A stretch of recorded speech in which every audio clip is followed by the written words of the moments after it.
Talking college sports in the Deep South where college football is king and the battle cry on the plains of Auburn University is War Eagle.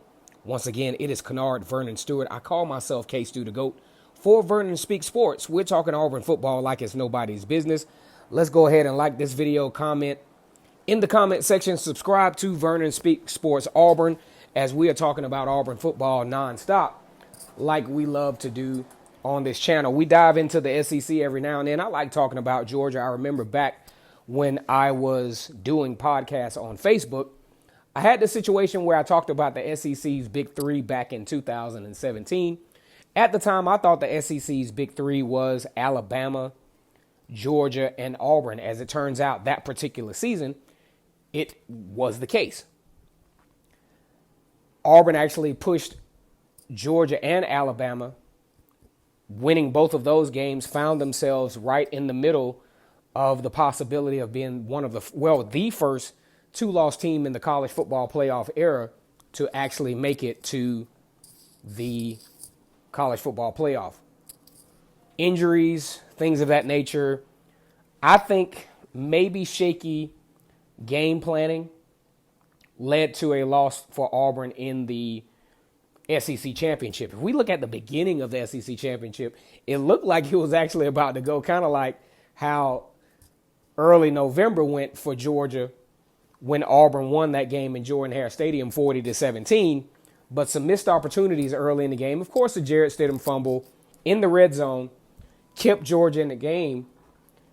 But I think if Auburn goes up and capitalizes in the red zone, we could be talking about a different SEC championship game from 2017. But that is neither here nor there. Let's go ahead and like this video, comment to this particular video, and subscribe to Vernon Speak Sports Auburn War Eagle. Now, I wasn't going to talk about this today, but I think it's very important because the transfer portal has actually been a very huge topic of discussion. It's become a new thing in college football. As a matter of fact, a promising player for Auburn, coming into this particular season, Richard Jibunor, it looked like he was going to actually compete for some playing time. Now, if you think about Richard Jibunor, he's a very, very good athlete, was going to compete for the infamous buck linebacker position. It's kind of a hybrid defensive end for the Auburn Tigers. If you remember back in, during Lawrence Taylor's playing time as a New York Giant, he was kind of the pioneer of this particular position.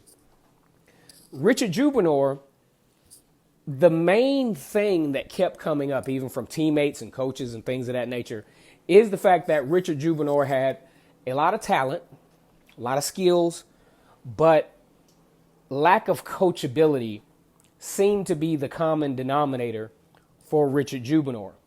So internally, of course, I don't know. I honestly don't know why he transferred, but this is just all speculation. It appeared that he probably was not going to start. It appeared that he was finding himself, trending further down the depth chart because of that lack of coachability. And of course, you have some guys ahead of him or on, kind of laterally to him, T.D. Moultrie, Nick Coe, maybe Big Cat Bryant. I like Big Cat Bryant, who established themselves as not only coachable players, but viable players to the process of what Auburn is trying to accomplish. So, when you talk about Richard Jibunor, it's just a shame because in so many cases you have players who are extremely talented, who, get through the whole recruiting process, who get on with the Power Five or just a college football team in general. And, things just at times just don't work out. I'm not sure what happened. I do know that news sources say that, Richard Jibunor is in the transfer portal. The extent of what's going on, really not quite sure. But like I said before, the common denominator and some of the things that have been circulating in the interviews and, talking to different players is the coachability, is the discipline, is the, somewhat the work ethic. And, it's getting to the point where Auburn really has to establish this depth chart going into the 2019 season. And those guys are right there. And those guys can feel the trends, can feel where the coaches' minds are as it relates to, where they stand coming into the 2019 season. And this transfer portal actually gives players the opportunity to where if things are not necessarily going in the direction that they would want them to go, maybe they could find a better fit program wise, because it could be a situation where, just because you don't work out, say at Auburn, that doesn't mean you can't work out somewhere else. So it at least gives the players an opportunity to pursue a situation where they could possibly have a better opportunity to accentuate their talents. Now, a lot of people just don't agree with the transfer portal. They think it's a cop-out. Okay, if I don't start here, that means I can just go somewhere else, or I can see, where else I can go because I'm not willing to work, or I wasn't able to get the position, so now I'm going to just bail out. But that might not particularly be the case. It could be a situation where it's just not a fit.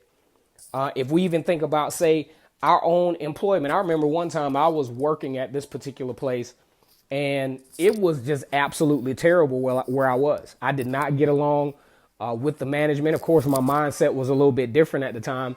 And it turns out I transferred over to another entity of the company and was much more successful in that environment. You know what I'm saying? Maybe the environment right now is just not conducive for Richard Jibunor or the Auburn coaching staff to feel that this young man will be successful in this particular system. So, I'm obviously not here to place judgments to say that, he's running off, or just because things are not going his way, he's bailing out. But sometimes you just got to go where there's a fit. And maybe that's the case with Richard Jibunor. Hopefully we will have some more information as to what's happening with Richard, because I honestly thought that he would be one of the guys that will really push some competition for this particular buck linebacker position. Once again, it's K-Stu the GOAT for Vernon Speak Sports Auburn. We're talking Auburn football like it's nobody's business. We will see how this particular story turns out. War Eagle.